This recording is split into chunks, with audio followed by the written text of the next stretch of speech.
Hello student, very good morning. आज हम बात करेंगे इलेक्ट्रॉनिक स्पेक्ट्रा के बारे में। इलेक्ट्रॉनिक स्पेक्ट्रा में इलेक्ट्रॉनिक संक्रमण या इलेक्ट्रॉनिक ट्रांजिशन और उसके टाइप्स। इलेक्ट्रॉनिक संक्रमण पढ़ने से पहले हम देखते हैं कि स्पेक्ट्रोस्कोपी क्या होती है, क्योंकि इलेक्ट्रॉनिक स्पेक्ट्रा है या इलेक्ट्रॉनिक संक्रमण है वो हम कहाँ पढ़ते हैं? स्पेक्ट्रोस्कोपी के अंदर पढ़ते हैं। तो सबसे पहले देखते हैं कि स्पेक्ट्रोस्कोपी क्या है। देखो, आपने नाम सुना होगा स्पेक्ट्रोस्कोपी। क्या होती है स्पेक्ट्रोस्कोपी? स्पेक्ट्रोस्कोपी जो है वो विज्ञान की एक शाखा है, एक ब्रांच है, जिसके अंतर्गत जो भी पदार्थ या मैटर होता है उसकी इलेक्ट्रोमैग्नेटिक रेडिएशन, विद्युत चुंबकीय विकिरणों के साथ होने वाली अंतर क्रिया का अध्ययन किया जाता है। और उससे क्या होता है, जब भी कोई पदार्थ या मैटर, ठीक है, इलेक्ट्रोमैग्नेटिक रेडिएशन के साथ में रिएक्शन करता है तो उसके फलस्वरूप कुछ स्पेक्ट्रा की उत्पत्ति होती है। और इस स्पेक्ट्रा के आधार पर उस पदार्थ की या कोई कार्बनिक यौगिक है तो उस कार्बनिक यौगिक की आंतरिक संरचना का पता लगाया जा सकता है कि उसके अंदर कौन कौन से बंध है, कौन कौन से फंक्शनल ग्रुप हैं। इस सब की जानकारी हमें प्राप्त होती है स्पेक्ट्रा से। तो ये जो शाखा है विज्ञान की, ये शाखा क्या कहलाती है? स्पेक्ट्रोस्कोपी कहलाती है। ठीक है, और स्पेक्ट्रा क्या काम आता है? कोई भी मॉलिक्यूल या कोई भी कार्बनिक पदार्थ उसका इंटरनल स्ट्रक्चर जानने के लिए काम आता है। तो ये है स्पेक्ट्रोस्कोपी। स्पेक्ट्रोस्कोपी जो है वो भी दो प्रकार की होती हैं, एक है एब्जॉर्प्शन स्पेक्ट्रोस्कोपी और एक है इमिशन स्पेक्ट्रोस्कोपी। एक का नाम क्या है? एब्जॉर्प्शन या अवशोषण स्पेक्ट्रोस्कोपी, और दूसरे का नाम है उत्सर्जन या इमिशन स्पेक्ट्रोस्कोपी। देखो, स्पेक्ट्रोस्कोपी में होता क्या है, स्पेक्ट्रोस्कोपी के अंतर्गत जो मैटर होता है वो इलेक्ट्रोमैग्नेटिक रेडिएशन को एब्जॉर्ब करता है। ठीक है, अगर कोई भी मैटर इलेक्ट्रोमैग्नेटिक रेडिएशन को एब्जॉर्ब करता है, अवशोषित करता है, और अवशोषण के फलस्वरूप स्पेक्ट्रा की प्राप्ति होती है, तो इस प्रकार के स्पेक्ट्रा क्या कहलाएंगे? अवशोषण स्पेक्ट्रा या एब्जॉर्प्शन स्पेक्ट्रा कहलाते हैं। एब्जॉर्प्शन स्पेक्ट्रा कहलाते हैं। और ये ब्रांच क्या कहलाएगी? ये ब्रांच कहलाएगी एब्जॉर्प्शन स्पेक्ट्रोस्कोपी। क्लियर? इसी तरह से अगर स्पेक्ट्रा की प्राप्ति जो भी विकिरण या रेडिएशन एब्जॉर्ब की है उस एब्जॉर्ब विकिरण का क्या होगा? इमिशन होगा। इमिशन के फलस्वरूप अगर स्पेक्ट्रा प्राप्त होता है तो उसे हम कहेंगे इमिशन स्पेक्ट्रा, उसे हम कहेंगे इमिशन स्पेक्ट्रा या उत्सर्जन स्पेक्ट्रा। और ये ब्रांच क्या कहलाएगी? ये ब्रांच कहलाएगी इमिशन स्पेक्ट्रोस्कोपी। ठीक है, तो ये है इमिशन स्पेक्ट्रा, ये है एब्जॉर्प्शन स्पेक्ट्रा के बारे में। स्पेक्ट्रोस्कोपी के अंतर्गत जो भी रेडिएशन एब्जॉर्ब की जाएगी, जो इलेक्ट्रोमैग्नेटिक रेडिएशन है वो हमें पता है अलग अलग विकिरणों से मिलकर बनी हुई होती है। तो जिस रीजन के अंदर मैटर एब्जॉर्ब करेगा, मॉलिक्यूल एब्जॉर्ब करेगा, स्पेक्ट्रोस्कोपी का अपन नाम भी उसके आधार पर देते हैं। जैसे कि जो इलेक्ट्रोमैग्नेटिक रेडिएशन है उसके अंदर हमें पता है कॉस्मिक रे भी है, गैमा रे भी है, एक्सरा रे भी है, फिर उसके अंदर यूवी विजिबल भी है, उसके अंदर आईआर भी है। तो जिस रीजन के अंदर वो मॉलिक्यूल आईआर जो रेडिएशन है उसको एब्जॉर्ब करेगा, उस स्पेक्ट्रोस्कोपी को उस आधार पर हम नाम देते हैं। जैसे कि एग्जांपल के लिए कोई भी मैटर या मॉलिक्यूल जो है वो यूवी रीजन के अंदर इलेक्ट्रोमैग्नेटिक रेडिएशन का एब्जॉर्प्शन कर रहा है, तो हम उस स्पेक्ट्रोस्कोपी को या जो स्पेक्ट्रा प्राप्त होगा उसको क्या कहेंगे?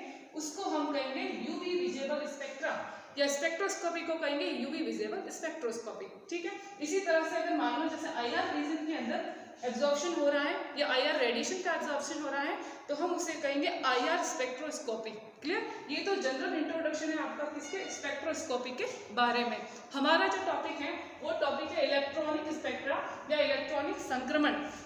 अब जो इलेक्ट्रॉनिक संक्रमण है वो हम पढ़ते हैं इलेक्ट्रॉनिक स्पेक्ट्रोस्कोपी के अंदर, और इलेक्ट्रॉनिक स्पेक्ट्रोस्कोपी को ही हम क्या कहते हैं? इलेक्ट्रॉनिक स्पेक्ट्रोस्कोपी को ही हम कहते हैं यूवी विजिबल स्पेक्ट्रोस्कोपी। क्या कहते हैं? UV visible spectroscopy. इसका मतलब क्या हुआ? इसका मतलब ये है कि जो भी मॉलिक्यूल होगा या कार्बनिक यौगिक होगा उसका अवशोषण किस रीजन के अंदर होगा? उसका एब्जॉर्प्शन होता है यूवी विजिबल रीजन के अंदर, इसलिए इसको कहते हैं यूवी विजिबल स्पेक्ट्रोस्कोपी। इसी को हम कहते हैं इलेक्ट्रॉनिक स्पेक्ट्रोस्कोपी। क्यों कहते हैं? इसलिए कहते हैं कि यूवी विजिबल रीजन के अंदर जो भी मॉलिक्यूल होगा वो यूवी लाइट को एब्जॉर्ब करेगा, एब्जॉर्ब करने के बाद इलेक्ट्रॉनों का एक्साइटेशन होगा, इलेक्ट्रॉन वापस अपने ग्राउंड एनर्जी लेवल के अंदर आएगा। इस प्रकार से इलेक्ट्रॉनों का संक्रमण होता है, और इन इलेक्ट्रॉनों के संक्रमण के कारण, ट्रांजिशन के कारण हमें क्या प्राप्त होता है? स्पेक्ट्रा प्राप्त होता है। तो इलेक्ट्रॉनों के संक्रमण के फलस्वरूप स्पेक्ट्रा की प्राप्ति होती है, इसलिए ये स्पेक्ट्रा क्या कहलाता है? इलेक्ट्रॉनिक स्पेक्ट्रा कहलाता है। और ये ब्रांच क्या कहलाएगी? ये कहलाएगी इलेक्ट्रॉनिक स्पेक्ट्रोस्कोपी कहलाती हैं। क्लियर? तो हम उसे इलेक्ट्रॉनिक स्पेक्ट्रोस्कोपी क्यों कहते हैं? बिकॉज हमें जो स्पेक्ट्रा प्राप्त हो रहा है वो कैसे होगा? वो हमें प्राप्त होगा इलेक्ट्रॉनों के संक्रमण से प्राप्त होगा। ठीक है, तो ये कहलाता है इलेक्ट्रॉनिक स्पेक्ट्रोस्कोपी या इलेक्ट्रॉनिक स्पेक्ट्रा। इलेक्ट्रॉनिक स्पेक्ट्रा में एक बहुत ही इंपॉर्टेंट बात आपको याद रखनी है। वो क्या है? वो बात ये है कि जो इलेक्ट्रॉनिक स्पेक्ट्रा होता है, ये इलेक्ट्रॉनिक स्पेक्ट्रा जो होता है, इसके स्पेक्ट्रा हमेशा कॉम्प्लेक्स या जटिल फॉर्म में बनते हैं। कैसे बनते हैं? बहुत ही कॉम्प्लेक्स होते हैं, बहुत ही जटिल होते हैं। इसके अलावा इसके जो स्पेक्ट्रा होते हैं वो ब्रॉड होते हैं। ब्रॉड मतलब चौड़े होते हैं। इसका क्या कारण है? जो इलेक्ट्रॉनिक स्पेक्ट्रा है वो ब्रॉड क्यों बनते हैं या चौड़े क्यों बनते हैं या स्पेक्ट्रा कॉम्प्लेक्स क्यों बनते हैं, ये भी सवाल आता है। तो आप इसको ध्यान से देखिएगा। जो इलेक्ट्रॉनिक स्पेक्ट्रा है वो हमें पता है कि इलेक्ट्रॉनिक संक्रमण से होता है। इसका मतलब इलेक्ट्रॉनिक स्पेक्ट्रा की इसके अंदर लाइनें होगी स्पेक्ट्रा के अंदर, लेकिन जब इलेक्ट्रॉनिक संक्रमण हो रहा होता है उसी टाइम इलेक्ट्रॉन के अंदर क्या होगा? इलेक्ट्रॉन के अंदर वाइब्रेशनल तथा रोटेशनल संक्रमण भी होता है। ये कौन सी कंडीशन है? ये इलेक्ट्रॉनिक स्पेक्ट्रोस्कोपी में आपको याद रखना है। तो होगा क्या? वाइब्रेशनल संक्रमण भी होता है तथा रोटेशनल मतलब कंपन और घूर्णन दोनों प्रकार के संक्रमण इसमें होते हैं। इसी संक्रमण के कारण क्या होगा? वाइब्रेशन स्पेक्ट्रा की कुछ लाइनें तथा रोटेशनल स्पेक्ट्रा की कुछ लाइनें भी इलेक्ट्रॉनिक स्पेक्ट्रा के अंदर मिक्स हो जाएगी। इससे क्या होगा? इससे होगा क्या कि जो स्पेक्ट्रा हमें बना था, इलेक्ट्रॉनिक स्पेक्ट्रा हमें प्राप्त हुआ था, उसके अंदर वाइब्रेशनल तथा रोटेशनल दोनों की लाइनें मिक्स हो गई। इस वजह से होगा क्या? ये जो स्पेक्ट्रा प्राप्त होगा ये बहुत ही ज्यादा जटिल बन जाएगा। कैसा बन जाएगा? जटिल बन जाएगा। और इसका जो स्पेक्ट्रा होगा वो थोड़ा ब्रॉड बनता है, चौड़ा बनता है, क्योंकि ये यूवी विजिबल रीजन के अंदर बनता है। तो आपको याद रखना है कि इलेक्ट्रॉनिक स्पेक्ट्रा कैसे होते हैं? ब्रॉड होंगे तथा कॉम्प्लेक्स बनते हैं। कॉम्प्लेक्स क्यों बनेंगे? क्योंकि इसके अंदर क्या होगा? रोटेशनल ट्रांजिशन भी होता है और वाइब्रेशनल ट्रांजिशन भी होता है। तो उन दोनों के स्पेक्ट्रा की लाइनें भी इसके अंदर आ जाती हैं। ठीक है, तो ये तो है कारण इसका इलेक्ट्रॉनिक स्पेक्ट्रा का।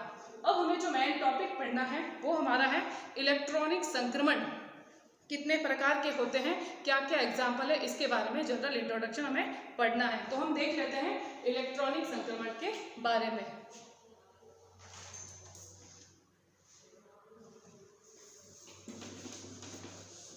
तो इलेक्ट्रॉनिक संक्रमण के बारे में, इलेक्ट्रॉनिक ट्रांजिशन के बारे में। इलेक्ट्रॉनिक संक्रमण किसके अंदर होगा? इलेक्ट्रॉनिक संक्रमण होगा कुछ ऊर्जा स्तरों के अंदर, कुछ एनर्जी लेवल्स हो गए जिसके अंदर होगा। तो इलेक्ट्रॉनिक ट्रांजिशन जो है वो अलग अलग ऊर्जा स्तरों के अंदर होगा। करेंगे क्या? इलेक्ट्रॉन जो है वो लाइट को एब्जॉर्ब करेंगे तथा एब्जॉर्ब करके एक्साइटेशन एनर्जी लेवल में जाएंगे और जब अपने वापस क्या करेंगे? वापस ग्राउंड लेवल के अंदर आ जाते हैं। तो ये इलेक्ट्रॉनों में संक्रमण होता है और संक्रमण से हमें स्पेक्ट्रा की प्राप्ति होगी। तो ये एनर्जी लेवल जो है इलेक्ट्रॉनिक ट्रांजिशन के लिए यहाँ पे 5 प्रकार के एनर्जी लेवल है। कौन कौन से? सिग्मा, सिग्मा स्टार, एन, पाई और पाई स्टार। ठीक है, ये 5 प्रकार के क्या है? एनर्जी लेवल है जिसके अंदर इलेक्ट्रॉन संक्रमण करता है। अब इन 5 प्रकार के जो एनर्जी लेवल है वो 3 प्रकार के एटॉमिक ऑर्बिटल से मिलके बने हुए रहते हैं। मतलब इसमें 3 प्रकार के एटॉमिक ऑर्बिटल भाग लेंगे। कौन कौन से? एक लेगा सिग्मा एटॉमिक ऑर्बिटल, दूसरा लेगा पाई एटॉमिक ऑर्बिटल और तीसरा लेगा एन एटॉमिक ऑर्बिटल, जिसे हम कहते हैं नॉन बॉन्डिंग एटॉमिक ऑर्बिटल। ये एटॉमिक ऑर्बिटल क्या करते हैं? 2 एटॉमिक ऑर्बिटल आपस में संयोजित होते हैं, कंबाइन होंगे तथा कंबाइन होकर 2 नए मॉलिक्यूलर ऑर्बिटल का निर्माण करेंगे। और ये जो 2 नए मॉलिक्यूलर ऑर्बिटल होंगे उसमें से एक बनेगा उच्च ऊर्जा हाई एनर्जी लेवल वाला मॉलिक्यूलर ऑर्बिटल तथा एक बनेगा निम्न ऊर्जा या लो एनर्जी लेवल वाला मॉलिक्यूलर ऑर्बिटल बनता है। जिसकी ऊर्जा कम होती है उसे हम कहते हैं बॉन्डिंग मॉलिक्यूलर ऑर्बिटल और जिसकी ऊर्जा ज़्यादा होती है उसे हम कहते हैं एंटी बॉन्डिंग मॉलिक्यूलर ऑर्बिटल। ठीक है, तो जैसे कि एग्जाम्पल लेके देखते हैं सिग्मा ऑर्बिटल वाले। सिग्मा ऑर्बिटल वाले कौन होंगे? जैसे जिसके अंदर सिग्मा बॉन्ड बनता है, तो इसके अंदर जैसे मैं ये एग्जाम्पल लेती हूँ, पहला जैसे कि एस ऑर्बिटल। ठीक है, ये एस ऑर्बिटल है, दोनों की सिमेट्री क्या है? एस ऑर्बिटल की सेम है। ये दोनों सिमेट्री सेम ऑर्बिटल है एटॉमिक ऑर्बिटल एस के। जब ये आपस में संयोजित होंगे ठीक है, इसे हम कह सकते हैं प्लस प्लस एडिशन भी कह सकते हैं, या फिर अगर दोनों में माइनस माइनस लूँ तो भी चल जाता है, जिसे माइनस माइनस एडिशन भी कह सकते हैं। तो ये दोनों जब संयोजित होंगे तो संयोजित होके क्या हो बनाएंगे, ये एक मॉलिक्यूलर ऑर्बिटल का निर्माण करेंगे। इस मॉलिक्यूलर ऑर्बिटल को हम क्या कहेंगे, ये मॉलिक्यूलर ऑर्बिटल जो है वो कहलाएगा आपके सिग्मा बॉन्डिंग मॉलिक्यूलर ऑर्बिटल कहलाएगा। एस से बनाया तो हम इसे सिग्मा बॉन्डिंग या S sigma bonding molecular orbital भी कह सकते हैं। ठीक है, तो ये बनेगा सिग्मा मॉलिक्यूलर ऑर्बिटल। इसी प्रकार से अगर मैंने दोनों सिमेट्री अलग अलग ली है, एक प्लस और एक माइनस, मतलब समिति चेंज कर दी, तो अब इसको मैं कहूंगी प्लस माइनस एडिशन। ठीक है, ये है एडिशन, एडिटिव और ये सब्सट्रैक्टिव। तो ये दोनों प्लस माइनस वाले हैं, तो इस प्रकार से इसके अंदर जो संयोजन होगा इसके अंदर बनेंगे कुछ इस तरह से, जैसे ये आपके प्लस वाला, ये वाला माइनस वाला। ठीक है, और ये आपका नोडल प्लेन है। तो अब ये जो आपका मॉलिक्यूलर ऑर्बिटल बना, ये मॉलिक्यूलर ऑर्बिटल, इसे हम कहेंगे क्या, इसे हम कहेंगे सिग्मा का एंटी बॉन्डिंग मॉलिक्यूलर ऑर्बिटल। तो देखो दो प्रकार के एटॉमिक ऑर्बिटल भाग ले रहे हैं, तो दो प्रकार के मॉलिक्यूलर ऑर्बिटल बन जाएंगे। एक बनेगा sigma anti bonding molecular orbital, एक बनेगा सिग्मा बॉन्डिंग। एंटी बॉन्डिंग जो है उसकी एनर्जी ज्यादा होती है और बॉन्डिंग की एनर्जी जो है वो कम होती है। ठीक है, ये तो मैंने एस के बनाए। इसी तरह से आप पी एटॉमिक ऑर्बिटल भी ले सकते हैं, जैसे मैं पी एटॉमिक ऑर्बिटल लेती हूँ, मैंने ये एग्जांपल ले लिया, ये सेम सिमेट्री।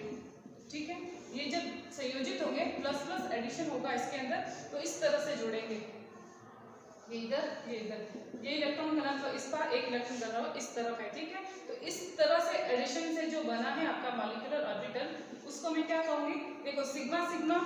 ठीक है, ये सिग्मा से बना है, और अगर ये जैसे कि देखो एस वाला ऑर्बिटल जो होता है वो सिग्मा बॉन्ड बनाते हैं, पाई भी सिग्मा बॉन्ड बनाते हैं, पी एक्स पी वाई। ठीक है, तो अब ये जो ऑर्बिटल है वो आपस में संयोजित होते हैं, तो इन पी से बनेगा पाई। ठीक है, अब ये पाई जो है ये बना आपका पाई बॉन्डिंग मॉलिक्यूलर ऑर्बिटल बनेगा। इसी तरह से अगर मैं सिमेट्री चेंज कर दूं, मैंने ये प्लस लिया, इधर माइनस और इधर प्लस, अब क्या होगा, अब होगा प्लस माइनस एडिशन होगा। ठीक है, मतलब सब्सट्रैक्टिव यहाँ पे संयोजन होगा, और जब सब्सट्रैक्टिव संयोजन होगा तो इस प्रकार से ये बनते हैं। ये देखो ये आपका प्लस है, तो ये प्लस माइनस और ये माइनस और ये प्लस बन गया। ठीक है, ये अब ये वाला जो आपका मॉलिक्यूलर ऑर्बिटल बना है उसे हम क्या कहेंगे, पाई का एंटी बॉन्डिंग ऑर्बिटल बनता है। ठीक है, तीन तरह के, देखो खास अगर 5 तरह के एनर्जी लेवल है, जिसमें आपको ऑर्बिटल कितने टाइप के दिख रहे हैं, 3, सिग्मा, पाई और नॉन बॉन्डिंग। तो सिग्मा सिग्मा एटॉमिक ऑर्बिटल संयोजित होकर दो प्रकार के मॉलिक्यूलर ऑर्बिटल बना रहे हैं, एक है आपके सिग्मा बॉन्डिंग का, एक है आपके सिग्मा एंटी बॉन्डिंग का। एंटी बॉन्डिंग की एनर्जी ज्यादा, बॉन्डिंग की कम। इसी तरह से जो पाई वाले हैं, पाई एटॉमिक ऑर्बिटल, ये पाई एटॉमिक ऑर्बिटल संयोजित होंगे तो क्या बनाएंगे, पाई के बॉन्डिंग और एंटी बॉन्डिंग मॉलिक्यूलर ऑर्बिटल बनाएंगे। जब हमने सिमेट्री सेम ली है तो उसे कहेंगे पाई बॉन्डिंग मॉलिक्यूलर ऑर्बिटल, तथा सिमेट्री हमने अलग अलग ली है तो उसे हम कहेंगे पाई एंटी बॉन्डिंग मॉलिक्यूलर ऑर्बिटल। ठीक है, और ये पाई एंटी बॉन्डिंग मॉलिक्यूलर ऑर्बिटल जो होगा इसकी एनर्जी होगी ज्यादा और बॉन्डिंग की एनर्जी होगी कम। क्लियर?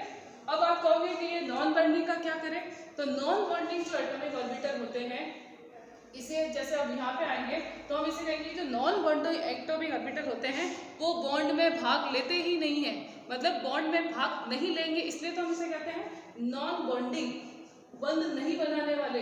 तो ये नॉन बॉन्डिंग या एन एटॉमिक ऑर्बिटल होंगे वो बंध में भाग नहीं लेते हैं, संक्रमण में भाग लेते हैं, बंध में भाग नहीं लेते हैं। किसके अंदर पाए जाते हैं, तो ऐसे एटम जिसके अंदर लॉन पेयर ऑफ इलेक्ट्रॉन या अनपेयर्ड इलेक्ट्रॉन पाए जाते हैं उसके अंदर पाए जाएंगे non bonding atomic orbital. Clear? तो कितने प्रकार के हो गए आपके एटॉमिक ऑर्बिटल, 3 प्रकार के हैं, सिग्मा, पाई और एन। ये मिलके क्या बनाएंगे, ये मिलके बनाते हैं मॉलिक्यूलर ऑर्बिटल। कितने प्रकार के बन रहे हैं, देखो sigma bonding, sigma anti bonding, दूसरा पाई बॉन्डिंग, पाई एंटी बॉन्डिंग, और तीसरा कौन सा है, तीसरा आपका नॉन बॉन्डिंग। तो ये जो एटॉमिक ऑर्बिटल है ये अपने एनर्जी लेवल बनाएंगे और इनके अंदर होगा इलेक्ट्रॉनों का संक्रमण होगा और उससे हमें स्पेक्ट्रा की प्राप्ति होगी। क्लियर? तो ये आपको यहाँ तक समझ में आ गया। अब देखते हैं इलेक्ट्रॉनिक संक्रमण या ट्रांजिशन किस प्रकार से होंगे। तो हम बात करते हैं इलेक्ट्रॉनिक संक्रमण की। तो अब देख लेते हैं इलेक्ट्रॉनिक संक्रमण या इलेक्ट्रॉनिक ट्रांजिशन किस प्रकार से होगा। तो यहाँ पे मैं बना रही हूँ कुछ एनर्जी लेवल्स जिसके अंदर इलेक्ट्रॉनों का संक्रमण होता है। तो ये कुछ एनर्जी लेवल बना रही हूँ।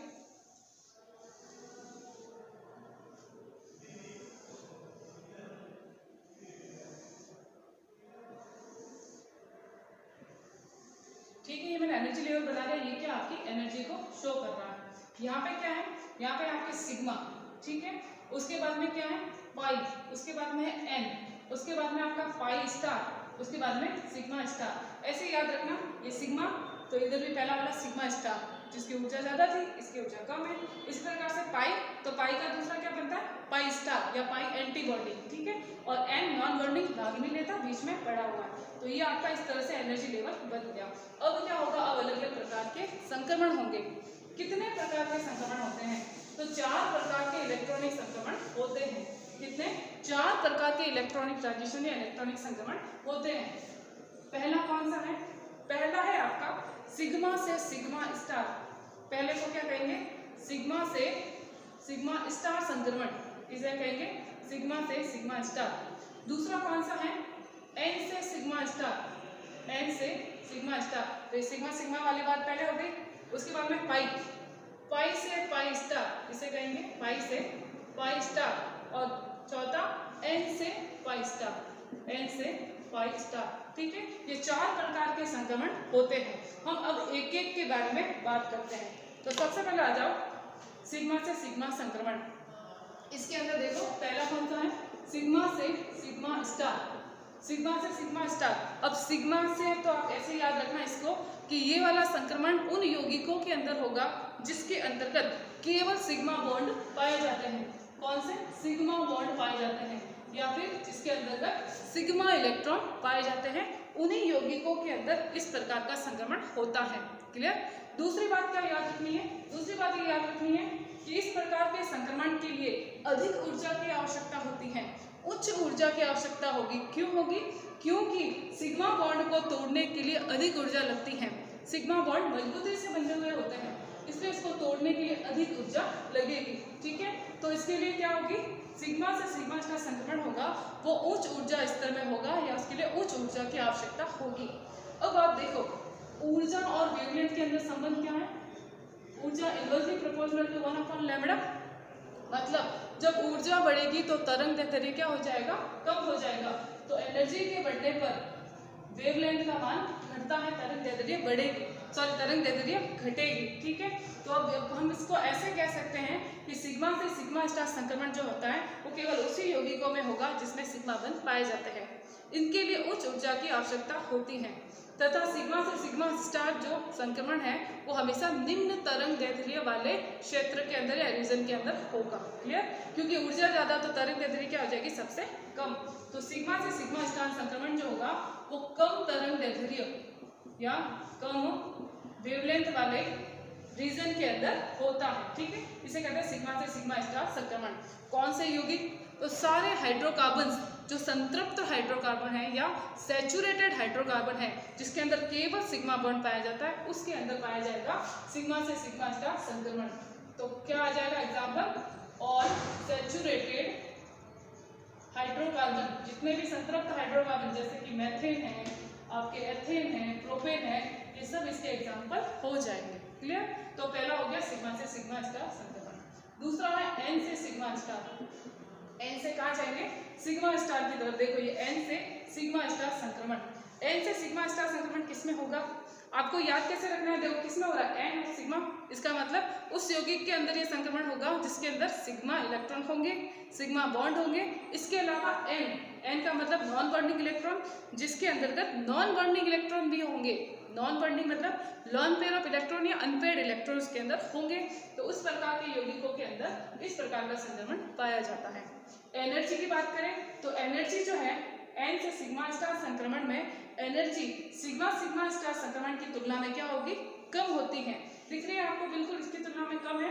तो एनर्जी जो है उसकी आवश्यकता इसमें कम होती है। तो वेवलेंथ क्या हो गई, ऑटोमेटिकली एनर्जी कम तो मतलब वेवलेंथ थोड़ी बढ़ गई। तो ये थोड़ी उच्च वेवलेंथ वाले या तरंग दैर्ध्य वाले रीजन के अंदर होता है, ठीक है। तो ये एन से सिग्मा स्टार। एग्जाम्पल क्या है, आप एग्जाम्पल सबके याद रखना, आपको इसके बारे में एक्सप्लेनेशन आप खुद लिख सकते हो फिर, है ना। तो इसके एग्जाम्पल क्या हो जाएंगे, देखो जैसे मैंने लिखा है कॉल, सिग्मा बॉन्ड दिख रहा है आपको, बिल्कुल दिख रहा है ये सिग्मा बॉन्ड। इसके बाद आपको लॉन पेयर ऑफ इलेक्ट्रॉन दिख रहा है, मतलब इसके पास लॉन पेयर ऑफ इलेक्ट्रॉन है, मतलब इसके पास क्या है, नॉन बॉन्डिंग इलेक्ट्रॉन इसके पास है। तो इसमें इस तरह का संक्रमण होगा। तो आपको याद रखना है, जैसे और एग्जाम्पल ले लूँ, थायोलकॉन ले लूँ, एमीन ले लूँ, फिर हेलो एल्केन ले लूँ, तो सब में क्या है, लॉन पेयर ऑफ इलेक्ट्रॉन मतलब नॉन बॉन्डिंग इलेक्ट्रॉन भी है और सिग्मा इलेक्ट्रॉन भी है, तो ये इसमें इस तरह का संक्रमण होगा एन से सिग्मा स्टार। क्लियर।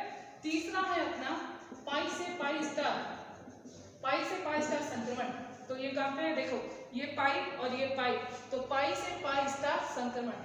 पाई से पाई स्टार संक्रमण उन यौगिकों में होगा जिसके अंतर्गत केवल डबल बॉन्ड पाए जाएंगे, मतलब जिसके अंतर्गत असंतृप्तता होगी।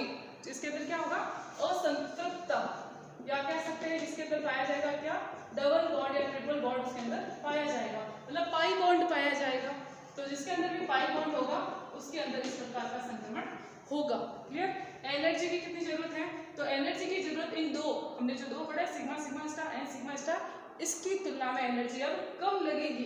तो एनर्जी हो गई कम, तो तरंग दैर्ध्य क्या हो गया, ज्यादा, तो ये थोड़े उच्च ऊर्जा वाले, उच्च तरंग दैर्ध्य वाले रीजन के अंदर होंगे और एनर्जी इसमें कम लगेगी, मतलब कम ऊर्जा की आवश्यकता इसके अंदर होगी। तो एग्जाम्पल क्या है, एग्जाम्पल जैसे सारे जो असंतृप्त हाइड्रोकार्बन है वो इसके अंतर्गत आ जाएंगे, जैसे कि एल्कीन है, प्रोपीन है, ठीक है, इस तरह से एथाइन, ये सब एग्जाम्पल किसके अंदर आ जाएंगे, पाई पाई स्टार ट्रांजिशन के अंदर आ जाएंगे। क्लियर। अब है लास्ट आपका चौथा ट्रांजिशन। चौथा ट्रांजिशन कौन सा है, एन से पाई स्टार, एन से पाई स्टार। इसका मतलब देखो आप खुद अनुमान लगा सकते हो, संक्रमण किन यौगिकों में होगा, जिसके अंदर पाई इलेक्ट्रॉन्स होंगे, जिसके अंदर नॉन बॉन्डिंग इलेक्ट्रॉन होंगे। ठीक है, तो इस प्रकार का संक्रमण उन यौगिकों के अंदर होगा जिसके अंतर्गत क्या होगा, जिसके अंदर पाई बंध पाए जाते हैं, क्या पाई इलेक्ट्रॉन पाए जाते हैं, तथा जिसके पास में नॉन बॉन्डिंग इलेक्ट्रॉन पाए जाते हैं, तो उसमें इस प्रकार का संक्रमण होता है। इस प्रकार के संक्रमण के लिए क्या होगा, कम ऊर्जा की आवश्यकता होती है, इसके अंदर भी, इसके अंदर ऊर्जा की आवश्यकता क्या होगी, कम ऊर्जा की आवश्यकता होगी इसके अंदर, तो वेवलेंथ क्या हो जाएगी, सबसे ज्यादा हो जाएगी, तो उच्च तरंग दैर्ध्य वाले या उच्च वेवलेंथ वाले रीजन के अंदर इस प्रकार का संक्रमण होता है।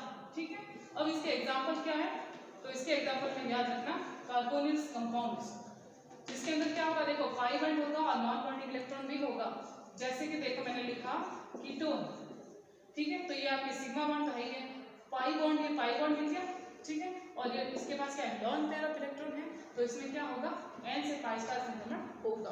क्लियर। तो ये चार प्रकार के संक्रमण इसके अंदर होते हैं। ठीक है, अब इंपॉर्टेंट बात जो आपको याद रखनी है, स्टार लगा के लिख लो, इंपॉर्टेंट बात ये है कि जो भी कार्बोनिल कंपाउंड है, जैसे कीटोन और एल्डिहाइड, कार्बोनिल कंपाउंड जो है उसके अंतर्गत चारों प्रकार के संक्रमण पाए जाते हैं।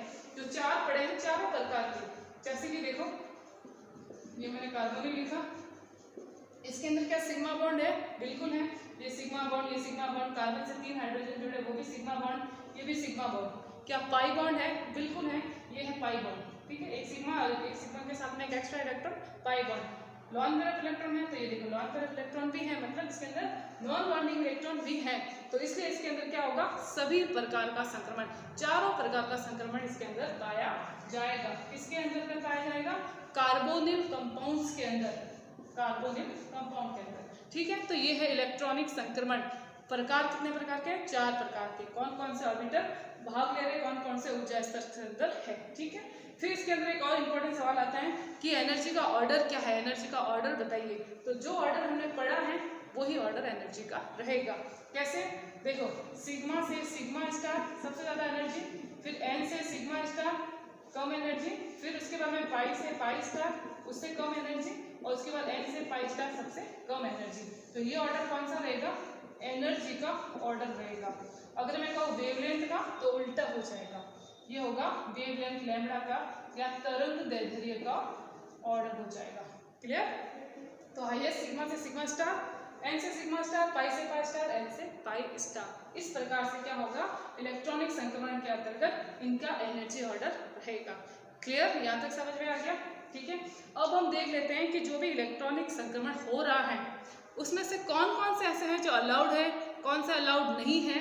तो ये चीज कौन बताता है, तो ये आता है स्पेक्ट्रोस्कोपी के अंदर सिलेक्शन रूल। कोई भी स्पेक्ट्रोस्कोपी होगी तो उसके अंदर सिलेक्शन रूल जरूर होगा, और सिलेक्शन रूल ये बताएगा कि इलेक्ट्रॉनिक स्पेक्ट्रा या इलेक्ट्रॉनिक संक्रमण होगा या नहीं होगा। ठीक है, तो इसी प्रकार से इलेक्ट्रॉनिक स्पेक्ट्रा के लिए भी सिलेक्शन रूल है, जिसे हम कहते हैं चयन नियम या सिलेक्शन रूल। Selection rule. तो सिलेक्शन रूल के अंदर देखो सबसे पहले आता है, कुछ 3 पॉइंट आपको याद रखने, ज़्यादा नहीं रखने। सिलेक्शन रूल के अंदर पहला पॉइंट तो ये है सममितता या सिमेट्री, जैसे हम कह सकते हैं बहुलकता, मल्टीप्लिसिटी,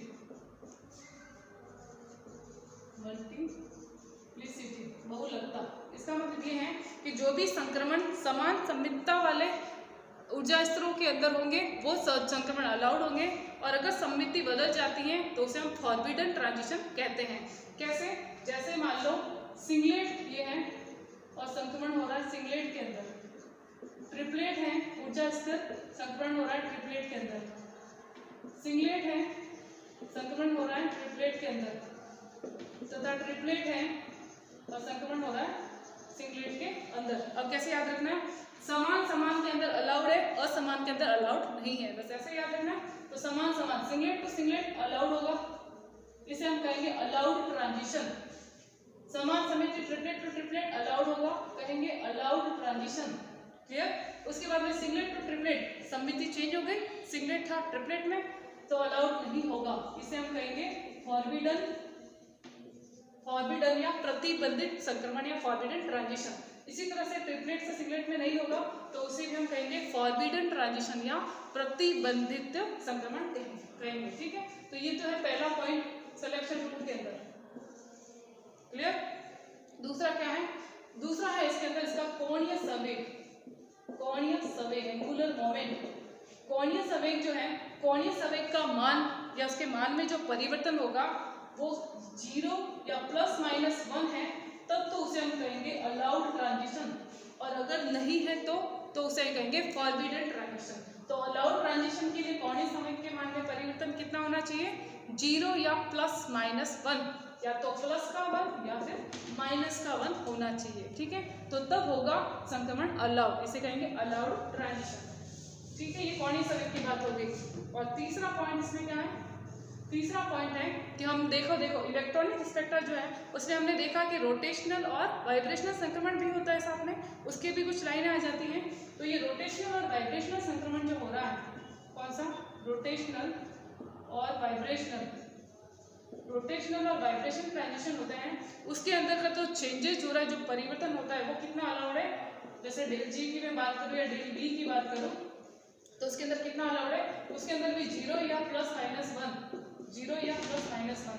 अगर चेंज के अंदर वाइब्रेशनल के अंदर चेंजेस जो हो रहा है या ऊर्जा स्तरों ऊर्जा स्तरों के अंदर जो चेंज हो रहा है, परिवर्तन हो रहा है, वो 0 है या +1 या -1 है, तो इस प्रकार का संक्रमण अलाउड होगा। इसके अलावा होगा तो उसे हम कहेंगे फॉरबिडन ट्रांजिशन या प्रतिबंधित संक्रमण उसको कहेंगे। ठीक है, तो ये क्या है? ये है आपके सिलेक्शन रूल या चयन के नियम है इलेक्ट्रॉनिक संक्रमण के लिए, कि कौन सा इलेक्ट्रॉनिक संक्रमण अलाउड होगा और कौन सा इलेक्ट्रॉनिक संक्रमण अलाउड नहीं होगा। क्लियर? तो ये टॉपिक आपका हो गया इलेक्ट्रॉनिक संक्रमण के प्रकार, उसके सिलेक्शन रूल कितने प्रकार के हैं, कितने प्रकार के संक्रमण होंगे और एनर्जी का ऑर्डर क्या रहेगा, इसके बारे में कंप्लीट स्टडी। ओके, आज के लिए इतना ही है। Thank you so much.